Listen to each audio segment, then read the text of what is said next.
Welcome to Technique Tuesday with the Department of Parks and Recreation, Prince George's County. This is your home each week to stay healthy and to keep your sports skills sharpened. Let's live more, play more, indoors.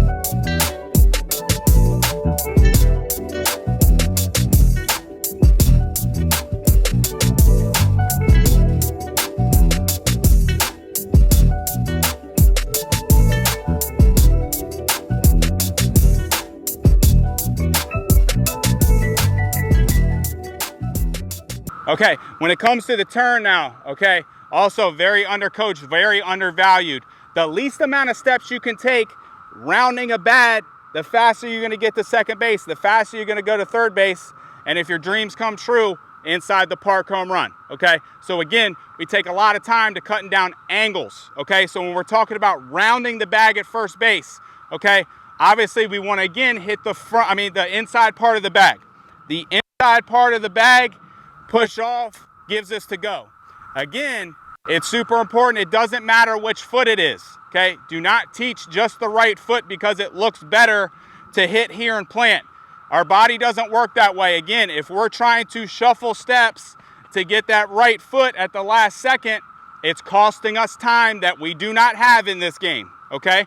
So again, as we're rounding, we want to hit the inside part of the bag with either foot. That's super important, okay?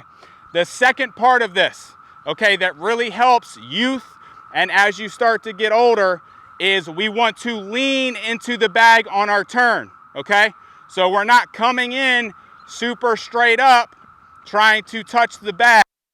We want to aerodynamically lean a tick this way. So when we're leaning, our body naturally kind of hits that inside part of the bag and we're more in a direct line with that, okay? Couple coaching points that you can do in practice, okay? Obviously, we want this to be a gradual turn around home, okay? We don't want players coming out straight and then bananaing at the last minute. We do not want that, okay? We want a slight gradual turn so we can really be aerodynamic and boom, hit that towards second base. So a coaching point you can do, two things. One, if you want to teach them, literally stand on the bag.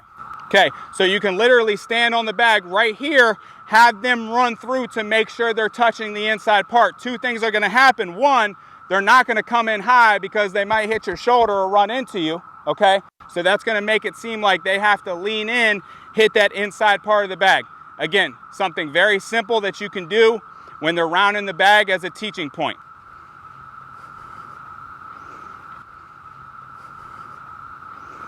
Got it? Okay, go do one more while I'm standing on it.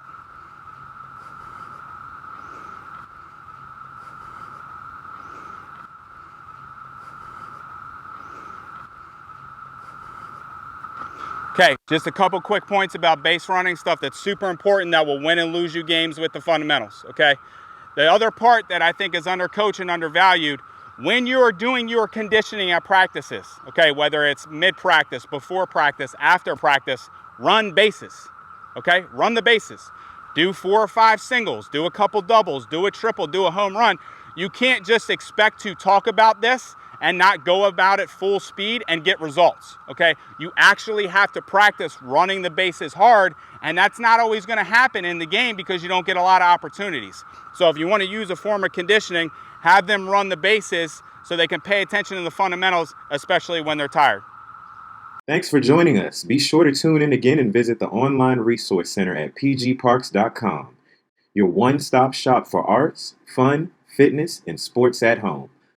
Let's live more, play more, indoors.